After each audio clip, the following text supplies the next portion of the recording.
Yes, I'll put in a little plug for Practical Wireless, if I may. I've been doing this for about 5 years now. We were taken over last year by Warners, who have a whole lot of titles. They handle about 120 titles altogether, so I'm hoping that they will have more clout with WH Smiths than PW Publishing ever did. They tell me that about 80% of Smiths actually carry PW, but it doesn't sound as though Swindon is one of them, unfortunately. So take out a subscription if all else fails. Yes, so that's one of my many hats. Another one, I've seen some copies of the CDXC Digest around. I'm president of Chiltern DX Club these days, or CDXC as it now is. But yes, tonight I'm talking about 6 meters. I haven't given this talk for a while. I became a sort of accidental guru about 6 meters when G8VR, as he now is, Kerry Rochester, who is a very serious 6 meter man, had the idea that there was a need for a book about 6 meter operating. And he started it, and then he had some health problems. And because I'd recently done a complete revision of the RSGB operating manual, RSGB got in touch with me and said, can you help Kerry do this? What happened in the end was I ended up writing it from scratch pretty much, with a bit of help from Kerry, but his health wasn't that good. And so 10 years ago, we published this 6 meter handbook. And funnily enough, it went through more reprints than any other book that the RSGB has ever published. No thanks to me, but because there's a huge interest in 6 meters, not just in the UK, but around the world. In fact, here's a bit of name dropping, we were in Tahiti on the way to a rare island for an expedition. And we had dinner with some of the locals, and there was a guy at the far end of the table I hadn't spoken to, and he came up to me after the dinner and he said, so pleased to meet you. He said, your book is my Bible. There you are, but 6 is like that. You know, why would you write a book about 20 meters or even 70 centimeters or whatever? So in fact, 5 years later, the RSGB said it's probably time to update it. So I did, and I included a bit more on 4 meters because of course more countries are getting that now. But tonight we're talking about 6. Some history of the band, what's so special about it, what the band is, some propagation because that's what makes it interesting, a little bit about equipment and antennas, what to expect during the 6 meter year, as I like to think of it, and then when you can get more information. And then when I first did this talk, I didn't talk a whole lot about WSJT. Are any of you using JT65, FT8, so on? Yeah, 1 or 2. It's where it's all happening at the moment. And then I'll just talk a little bit about some of the 6 meter awards. Just to give you an idea, here's an extract from the current DXCC standings from the ARRL website. LZ2CC has apparently claimed 267 countries worked on 6 meters. Nobody believes that, incidentally. Nobody's ever heard him on the air. He manages to work like Caribbean expeditions that have no other openings to Europe, so that's a bit naughty. But OM4IQ, I do believe, he's very, very active on the band. And you'll see a few Gs in there. There's Kerry, who I mentioned. He's up over 200. Paul G4CCZ, who did a lot of work during the last good sunspot cycles we had and was working from home so he could catch even very fleeting openings. Some of you will know Andy from the Newbury Club up there, getting close to 200. So it's amazing what you can do on the band. We'll talk about that. You all know that when the amateur bands were first allocated, they tended to be on a basis of each being a multiple of the others because you used a crystal and you multiplied up. So we had 3.5, 7, 14, 28, there was no 21 meg band in the early days, and 56 megs, 5 meters. But what happened was that after the war, VHF TV really started to take off, and those frequencies largely got taken away from us. This is a 1948 authority to Brian Bowers, G3XTT, who died some years ago now, allowing him a limited permission on 6 meters to try out some experiments, because the Americans managed to maintain 6 meters, 50 megs we're talking about, incidentally. So I'll talk about the UK licensing and the spread of 6, but you've seen what some of the scores are, because almost every country now has 6 meters. Oh, that's interesting. Yeah, it's gone. You'll remember Austin Forsyth, some of you who used to be the editor of Shortwave magazine, always used to say some quite provocative things, but he said to 5 meter operators, or people who had been on 5 meters, 56 megs, the lack of any suggestion, this was at one of the international conferences, international telecoms conferences, the lack of any suggestion between 29.7 and 168 is disastrous. A band, however narrow, would do in the 50 or 60 meg region, because there's lots of interesting things go on propagation-wise. And then in 1956, we were in the UK given 4 meters, 7 years after 5 meters was taken away. But so there was no harmonized band between 10 and 2 meters for 40 years. I say that because, of course, although Gibraltar and Malta and Cyprus had 4 meters and a few other countries that were still pink on the map, most countries didn't have it. That's starting to change in recent years. I first came across 6 meters in 1972 when I was in the States. I was at university and I spent the summer in the States. And I found myself in Boston, and I walked onto the campus at MIT, Massachusetts Institute of Technology, saw some antennas, found their radio club, and they were doing a 6 meter contest and working all over the place. But it was a very long time before we had access to it in the UK.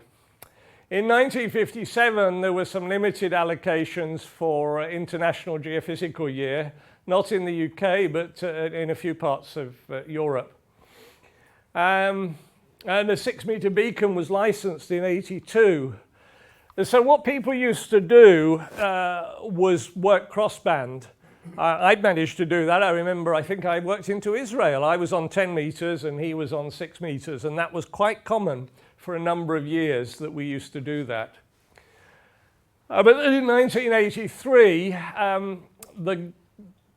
was going to say Ofcom, but it wasn't then. The regulatory authority, as was, issued 46 permits and then another 60 in 1984. So, and this was on an experimental basis, and what they wanted to make sure was that it didn't cause trouble with TV in mainland Europe, because although VHF TV was progressively being turned off in the UK, it was still going strong in a number of countries just across the channel. And in fact, that's the way it went in a lot of countries, that they got temporary permission until it was shown that they weren't causing any problems. There were limited hours, there were limited powers, there was all sorts of various limitations at that time. Nevertheless, some people did very well. And I always love the story. A friend of mine, G3XTT, Dennis, on the island of Jersey, there was some good F2 propagation on 6 meters around that time. And he called an American in Texas or somewhere. And the American, because they'd only ever been used to working other American stations on 6, said, "GJ3YHU, what sort of a call sign is that? Go away." So he could have been one of the first Americans to work across the pond, but he didn't even realize what was happening. But it all went very well. No problems really to speak of. And so from the 1st of February '86, all Class A licenses were given access with a 100 watt limit to ERP. So, you couldn't be running 400 watts and a blooming great high gain Yagi. and antenna height limited to 20 meters. And then from June 87, the Class B licensees were given access. And I came on the band shortly after that with a second-hand FT726 transceiver, which ran about 20 watts on the band, and a rather decrepit a 5-element Tonner antenna that I'd picked up at a junk sale for about a $5. But there was some very good propagation back then. There was great fun to be had. And that's the thing about this band. It's a transition. It's sort of somewhere between HF and VHF.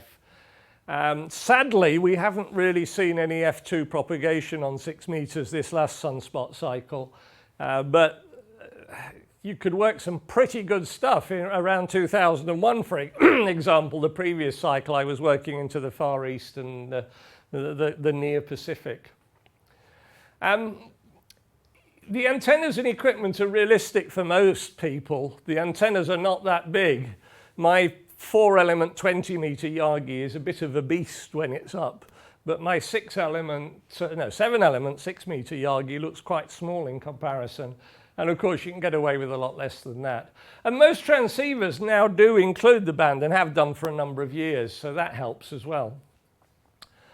And there are some very predictable openings at certain times of the year, particularly during the Sporadic E season, when you can work stuff on 6 meters, across the pond even, when you can't do on the higher HF bands. It's really rather interesting. So let's just look at the band plan. It's very straightforward, and I won't test you on this. But basically, you've got Morse at the bottom end. You've got propagation beacons. There's 5110 is the DX calling frequency, so you're not popular if you sit on there and chat to your mate down the road. And then there's various centers of activity for Meteor Scatter, and then for the various new digital modes. And these are two I added that weren't even on this slide when I first produced it, JT65 and FT8, and I'll say a bit more about those.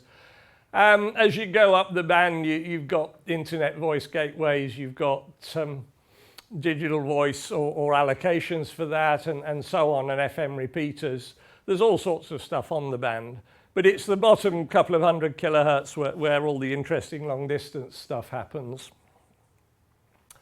So obviously there's line of sight propagation, and it tends to, quite good distances normally if you can get an antenna out in the clear.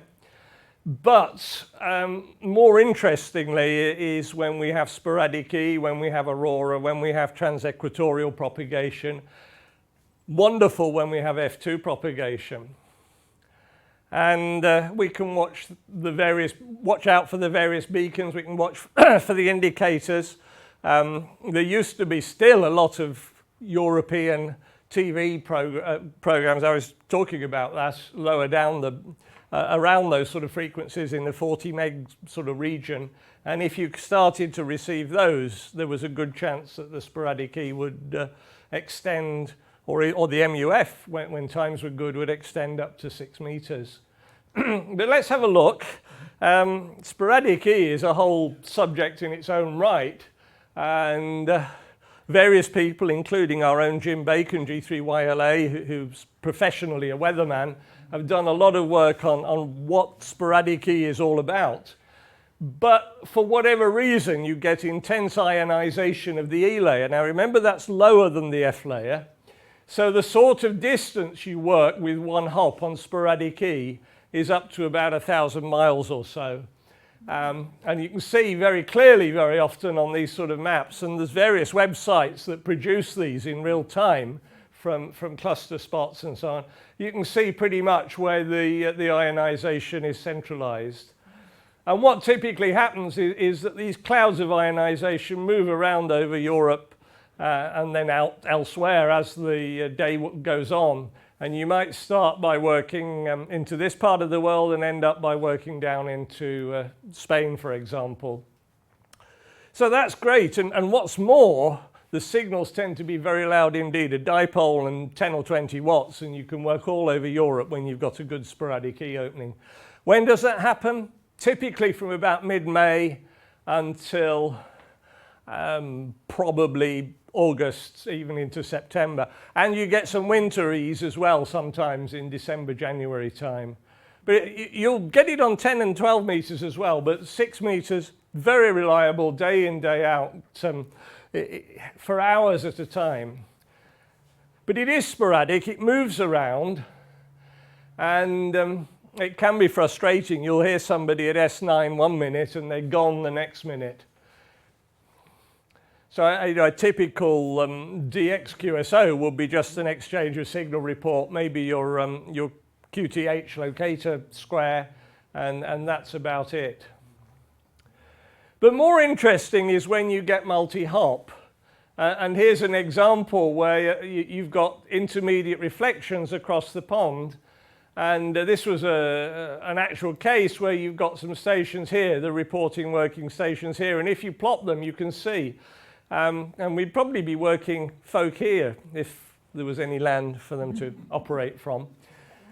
But what's interesting about this is, of course, these clouds of sporadic E have to actually line up conveniently so that the signals can go from one to the other. And so again, the propagation can come and go. And there's certainly cases where you'll get propagation to perhaps an expedition to the Caribbean in the June-July period. And they'll pop up for a few minutes and then disappear. But they will say, well, we were working all over Europe for hours. But 1 minute we were working the UK, the next minute we were working France, and so on. And then you get some interesting things. J2BMJ has come up with this idea of what he calls short path summer solstice propagation, because around mid-June you get some interesting effects. It's almost predictable that literally around the middle of June, 2 or 3 days, you'll actually be able to work Japan on 6 meters. Now that's a land path, and when it happens, the signals can be very steady. And you think, really, that's 6,000 or 7,000 miles. How have the E clouds lined up? Is it really just a form of that? Or is there something else behind it? Nobody really knows to this day, but it's absolutely fascinating. It took me ages before I worked Japan on 6 meters. In fact, I was really frustrated because a good friend of mine, G3XTT, came on the band for the first time a few years ago. And in his first week on the band, he worked Japan on 6 meters with 100 watts. And I'd had a big linear for 6 meters and a big antenna for years. And that was really most irritating. But the following year, I'd been out somewhere, I'd taken the dog out for a walk in the morning or something. I came back in and I tuned to 6 meters and I thought, what's going on? Because it sounded like 20 meters. It was absolutely full of Japanese stations, 20 or 30 of them. And I worked one, and unfortunately I'd come in right at the end of the opening because within minutes they'd all gone, but talking to friends who'd been around, it had been going like that for the best part of an hour, and then it just dropped out. That was a morning opening, and of course it would have been late in the evening in Japan. Absolutely fascinating, and that's what makes it the magic band. One day you can't work down the road, another day you're having ridiculously loud signals from Italy and you're fed up with them. And then you get something like this and you think, wow.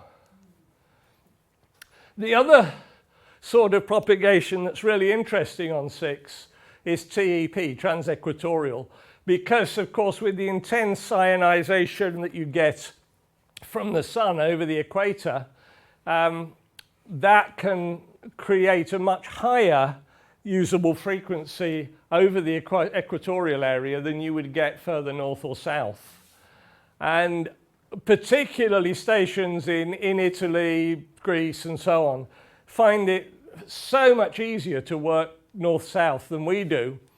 And I've experienced that when we've had expeditions to the Indian Ocean around here. We can work southern Europe very regularly on 6 meters, and even to Japan, and yet nothing from northern Europe. But occasionally you can get sporadic E over Europe at the same time, and it links in.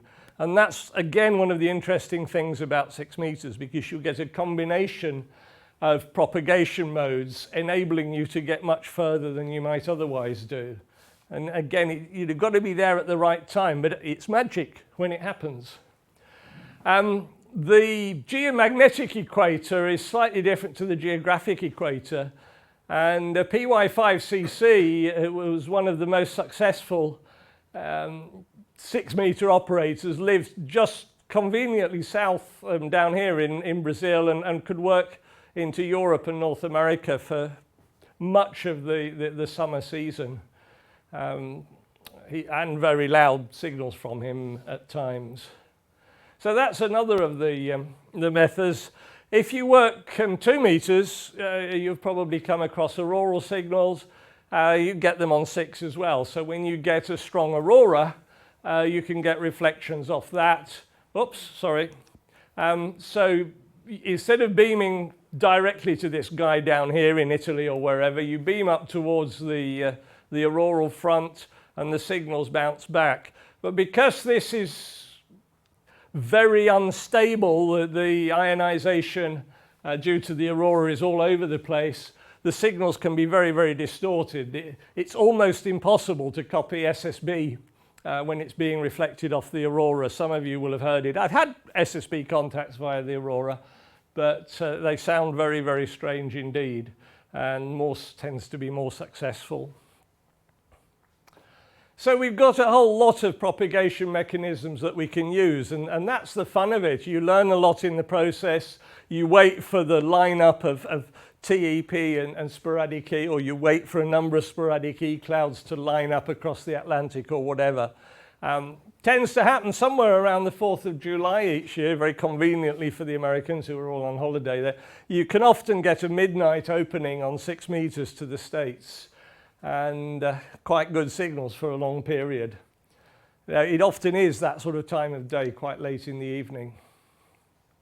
There's lots of beacons on the band all over the world, so again you can watch out for these. And of course we have software now that'll do that for you. You've got your SDR receivers with panoramic display. If something pops up, you'll see it immediately.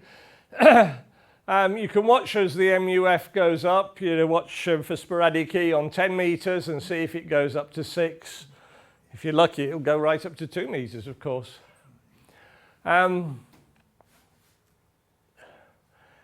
The aurora, any of you followed that, because the sun turns on its axis roughly in a 27-day cycle. If you get a strong aurora, then quite often you get another one about 27 days later. And of course, these days there's lots of internet-based sites. You've got the packet cluster, you've got the reverse beacon network, and there's a chat room, OM4KST. It's got various rooms, one for 6 meters, one for 160 meters, and so on. A lot of chit-chat on there while people are waiting for the openings to occur. And then OM4IQ will come and say, well, in Belgium, I'm hearing this expedition, and the UK guys will say, well, we're not hearing anything at all.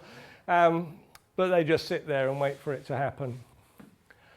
And yeah, I certainly find a spectrum display useful. I remember a few years ago, I was sitting there in June. There wasn't much on the band, and then suddenly a big spike came up on the display. What's that? And it was a station in Andorra.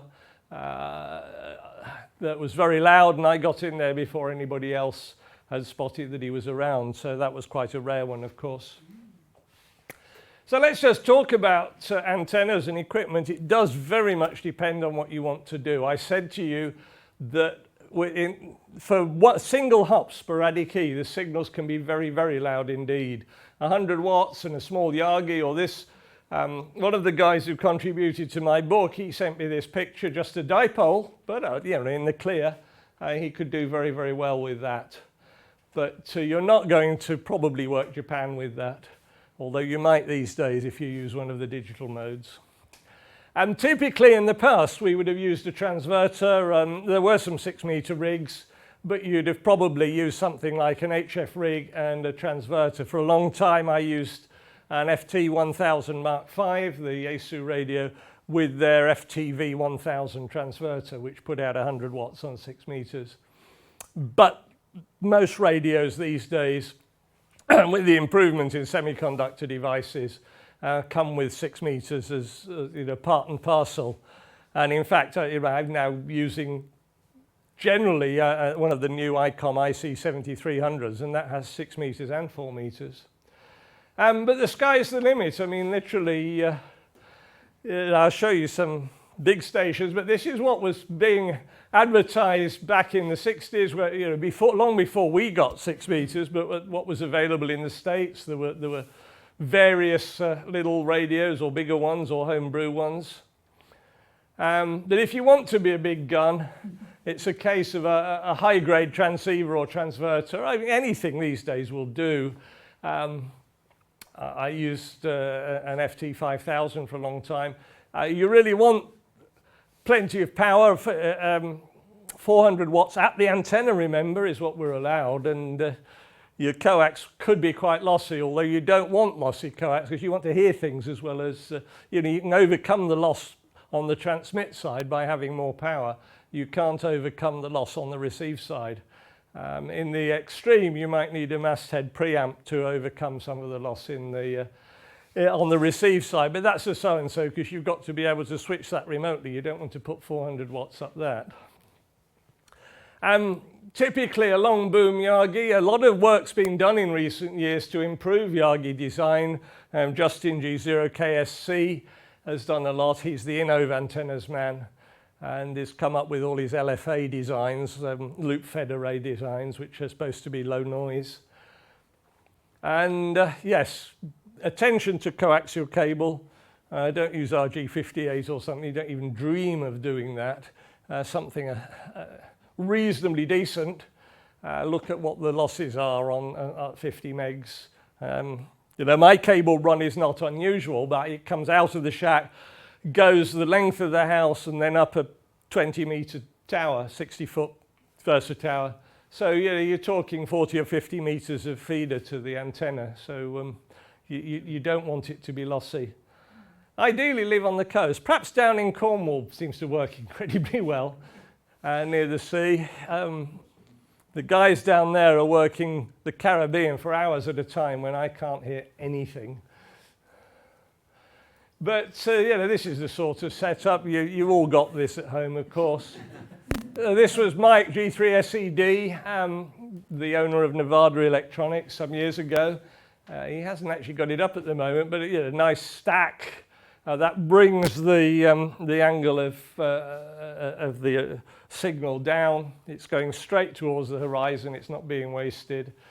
And this is you won't have one of these. This is a typical moon bounce array for 6 meters. As more and more people have been doing moon bounce on 6 meters. To do so on Morse, you need a lot of gain. And of course, you've got to be able to tilt the thing and point it at the moon, whether the moon's at the horizon or somewhere up there. But again, these days with the WSJT software, you don't necessarily need anything quite like that. Certainly, if there's a guy at the other end who's got that, then that's half the battle because he'd probably hear you. So let's talk about the 6 meter year. I said to you the main Sporadic E season is sort of May to July, and it's amazing how things can pick up. And one of my most memorable contacts in recent years, I've tend to put my 6 meter Yagi up about the beginning of June. So I didn't have it up mid-May, but I did have a step IR antenna up. Some of you will know about those. And they do work on 6 meters after a fashion, but they're not ideal. And I heard a station in Reunion Island, Fox Romeo, that's down near Mauritius. And my radio, I couldn't run the linear amplifier into it because the SWR was high. I called him with 100 watts and worked him without any trouble at all. So, that was quite a nice one. And that was almost certainly Sporadic E linking into TEP. So, The F2 seasons, if we ever had them, if we ever had enough sunspots, tend to be around the spring and autumn equinox. But unfortunately, we haven't really seen that, certainly not from this far north in Europe for a number of years now. But what do you do when you haven't got this?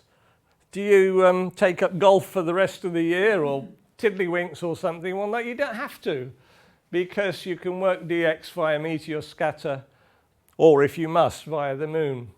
The Meteor Scatter, there are meteors coming into the upper atmosphere daily. Well, they're not coming in so much as the Earth, as it goes around the sun, is passing through all this debris up in space. You get the main meteor showers at certain times of the year where there's an intense amount, but daily there is stuff coming into contact with the upper atmosphere and ionizing the upper atmosphere. And with, again, particularly now that we have these new software, you can set up all the parameters for a QSO and it will bounce the signals off these reflections. And it may take several minutes to get the complete exchange through, but it will happen, and it will happen literally every day of the year, or almost every day of the year. And if you look on the cluster or on the OM4KST site, you'll see people doing this. And auroras occur, but not at specific times of the year. But when they do, the best times of the day tend to be around early evening and around midnight local. Just to give you some idea, I said in the past we've had good F2 propagation. This was one of my early contacts on 6 meters. That was back in '89, ZS3AT in Namibia. That would be Victor 5 something these days. And here was a nice one, Indonesia. I mean, that's one heck of a haul on 6 meters. But it used to be possible. Or Hong Kong.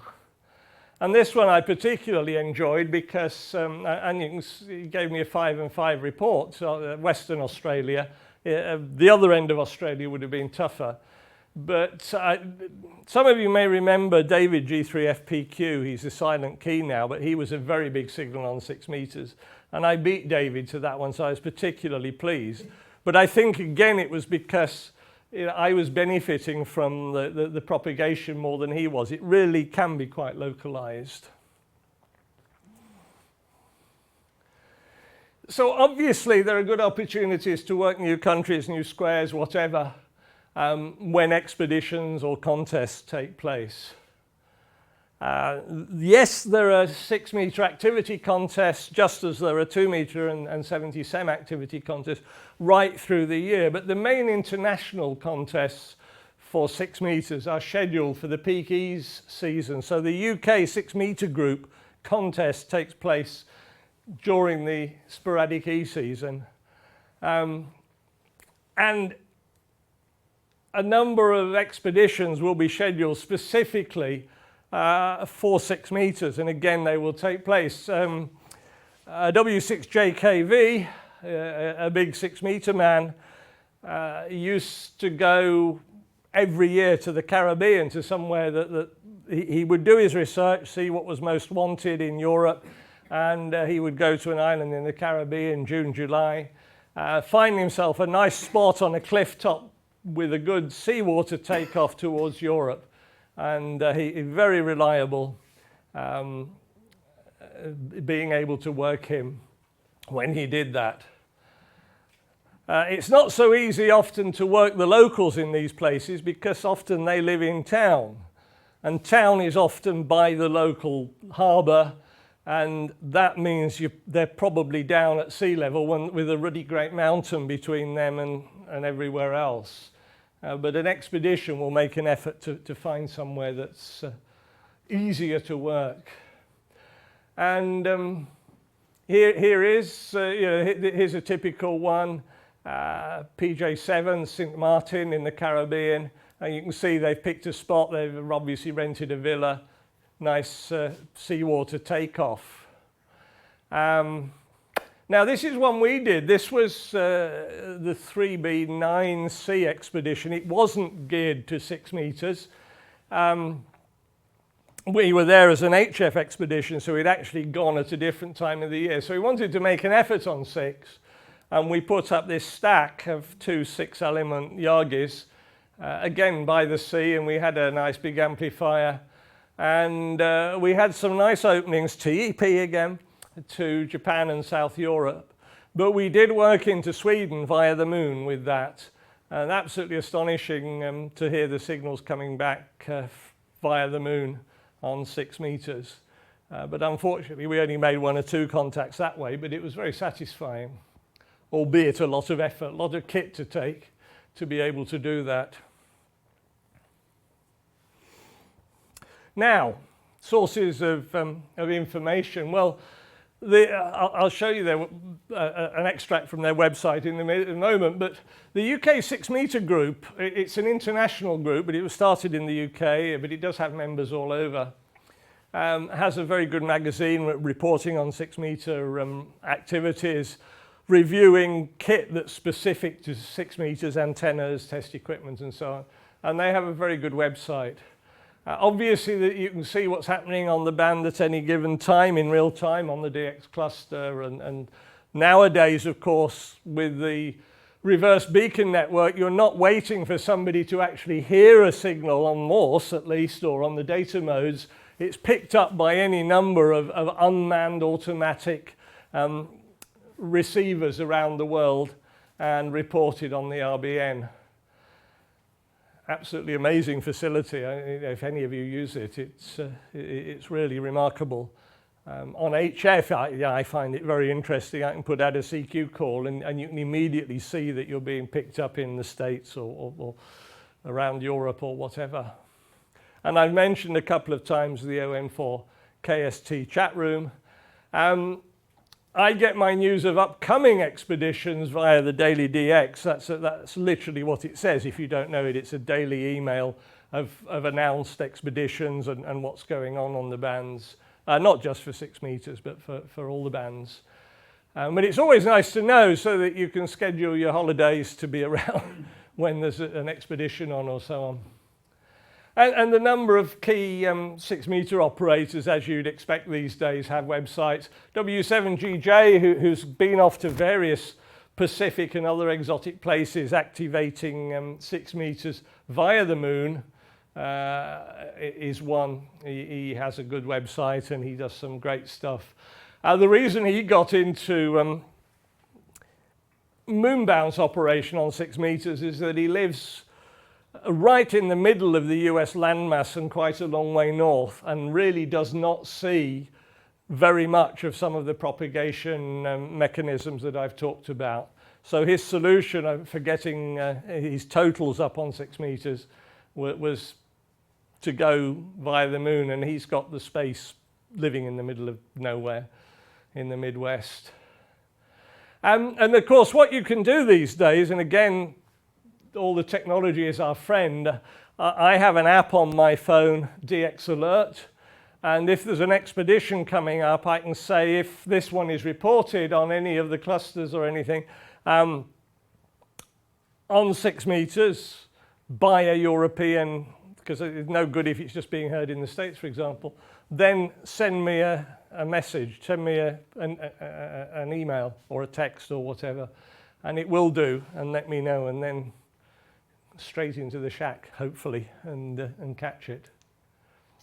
I'm sure most of you know the DX Summit. This is actually quite an old screenshot, but yeah, you can see all this is summertime. No, it's like September. It's early September when I took that one.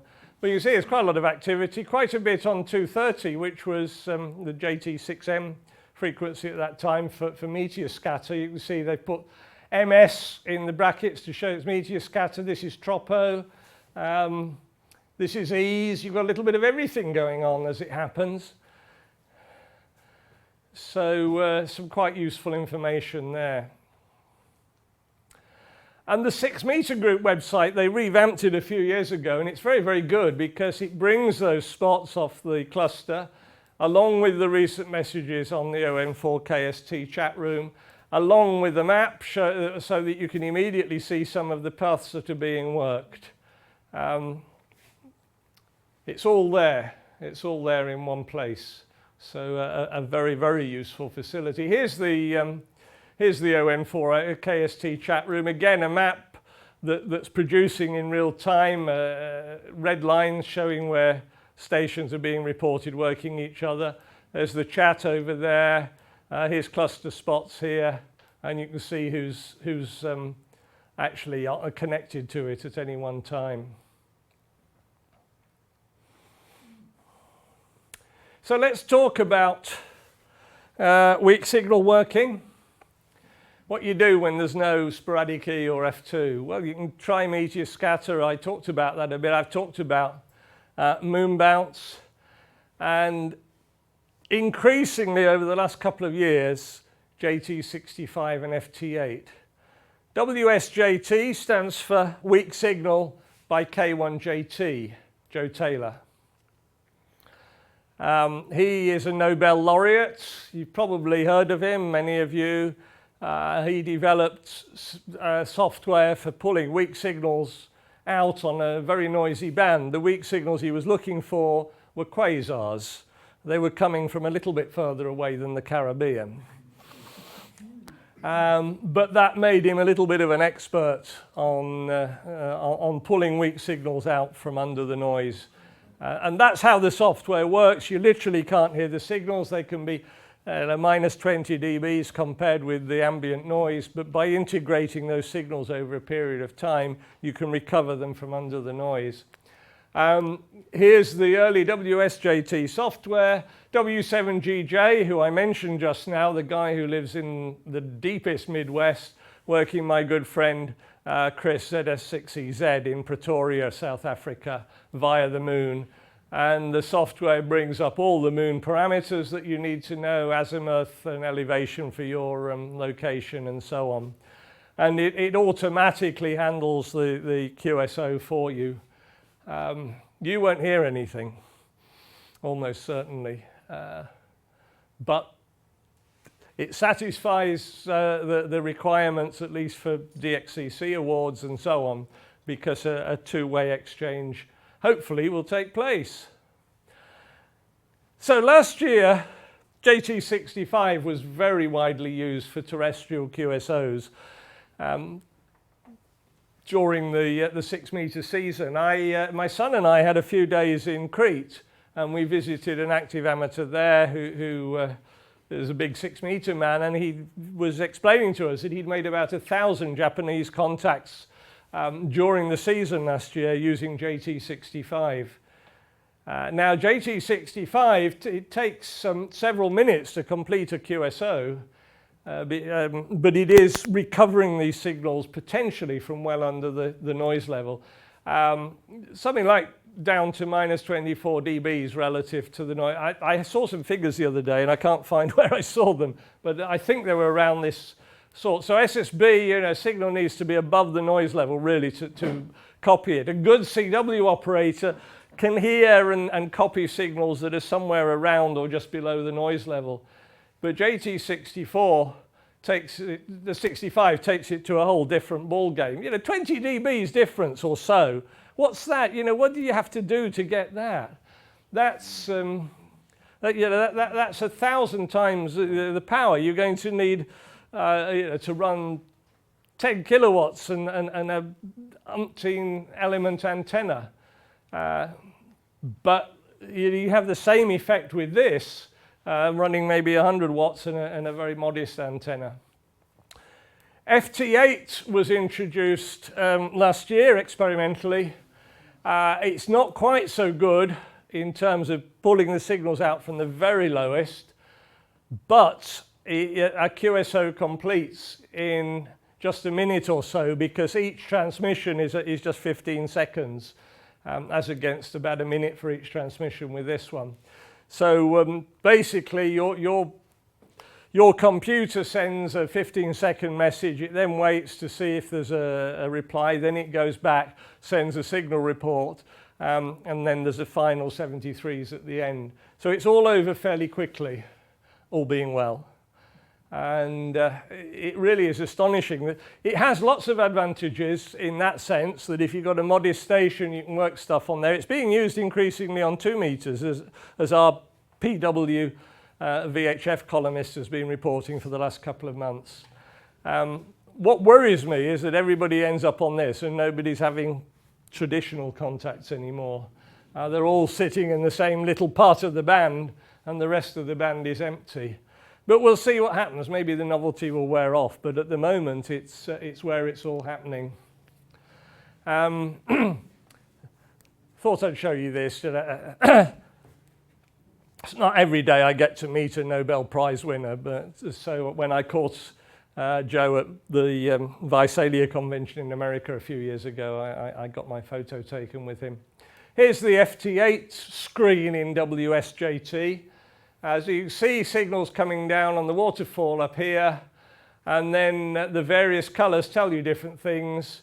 So you get one colour if there's a CQ call. Particularly, you get another colour again if it's a country you've not yet worked on that mode.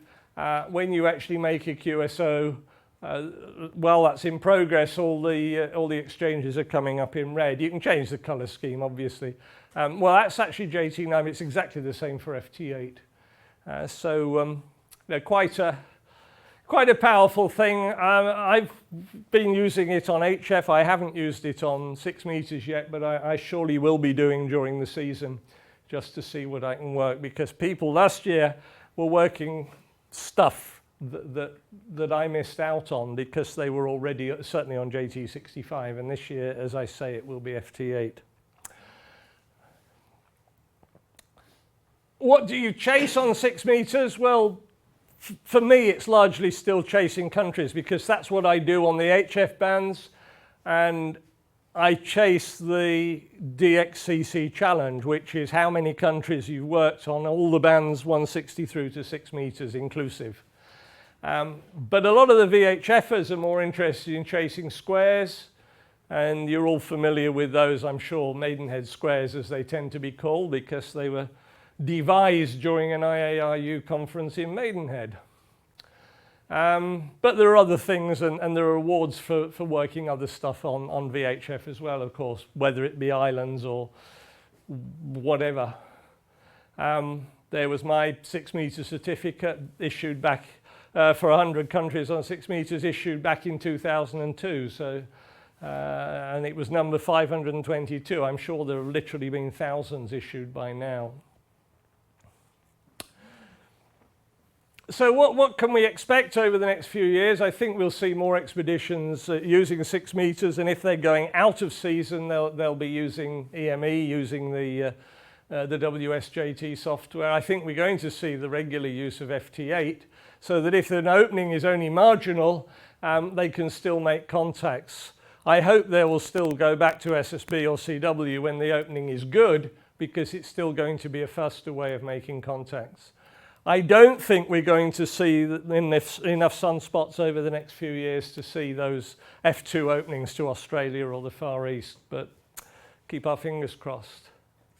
And I think the increasing use of SDR radios, ICOM's just brought out their IC7610, I'm sure you know.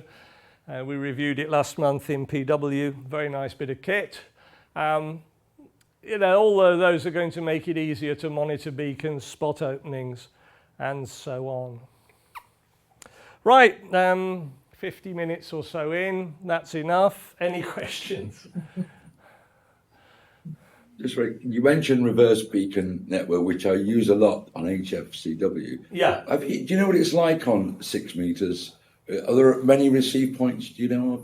Oh, I think there's quite a few covering. I've never looked at. No, you will see them, and again, particularly, you know, once we get into the season, then people who've got a multi-band receiver will switch it to start monitoring 6. But be interesting to see what happens this year, particularly. Yeah. Yes. Could I use it on an M3 call sign? Yes. Okay. Oh yeah, absolutely.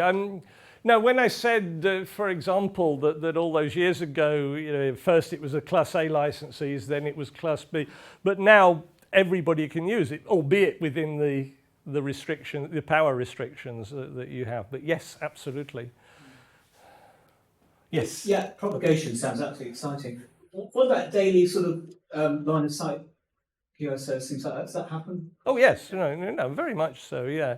And I mean, if you go on for the 6-meter activity contest at any time of the year, it's pretty obvious.